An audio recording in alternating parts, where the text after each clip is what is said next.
Hasina police বাহিনী রিয়া গ্রুপকে হত্যা করেছিল হেলিকপ্টার থেকে গুলির মাধ্যমে। রিয়া গ্রুপের একজন পূর্বসূরি আছে, যে বাচ্চা, যে শিশু বাচ্চাটির নাম ছিল নৌসিন, এবং সে 2004 সালে তাও তৎকালীন ক্ষমতাসীন দলের ছাত্র সংগঠন দুই গ্রুপের গোলাগুলিতে সে শহীদ হয়েছিল।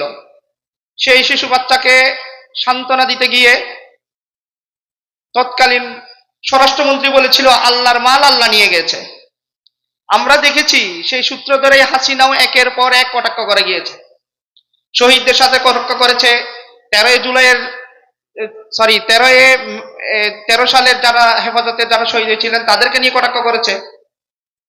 আজকে আমি সময় সংক্ষিপ্ত হওয়ার কারণে আমি বক্তব্য দীর্ঘায়িত করছি না।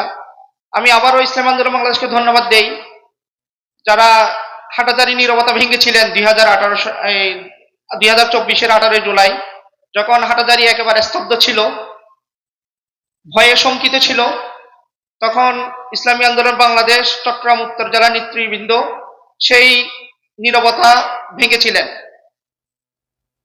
এবং সেটি ছিল কেন্দ্রীয় নির্দেশনার আলোকে। আমরা দেখেছি 2013 সালে 6 মে শাইখুল ইসলাম আল্লামা শাহ আহমদ শফী রহিমাহুল্লাহ যখন গ্রেপ্তারের খবর ছড়িয়ে পড়ে, তখন ইসলামী আন্দোলন বাংলাদেশের পক্ষ থেকে আমরা মাঠে ছিলাম।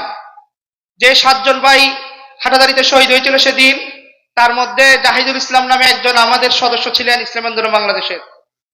কাজেই হাটাজারি, চট্টগ্রাম, এখানে আমাদের ইসলামী আন্দোলন বাংলাদেশের ত্যাগ ওতপ্রোতভাবে জড়িত না। সেই 2013, 2021 এবং 2024-এর গণ অভ্যুত্থান তো আপনারা দেখছেনই। এবং 2024-এর 3রা আগস্ট সর্বপ্রথম যখন আমরা কারফিউ ভঙ্গ করে যখন এখানে আমরা মিছিল শুরু করি, সেখানে আমাদের 4 জন বোন উপস্থিত ছিলেন। যদিও বা আমাদের এখানে পরিবেশ পরিস্থিতির কারণে ওনাদেরকে আমরা আমন্ত্রণ জানাইনি, আমরা তাদেরকে শ্রদ্ধা করে স্মরণ করি, এবং সেই বিক্ষোভেও ছিল ইসলামী আন্দোলন বাংলাদেশের প্রেরণা। কাজেই আমি আবারও ইসলামী আন্দোলন বাংলাদেশকে ধন্যবাদ জানিয়ে আমি আমার বক্তব্য শেষ করছি। আসসালামু আলাইকুম।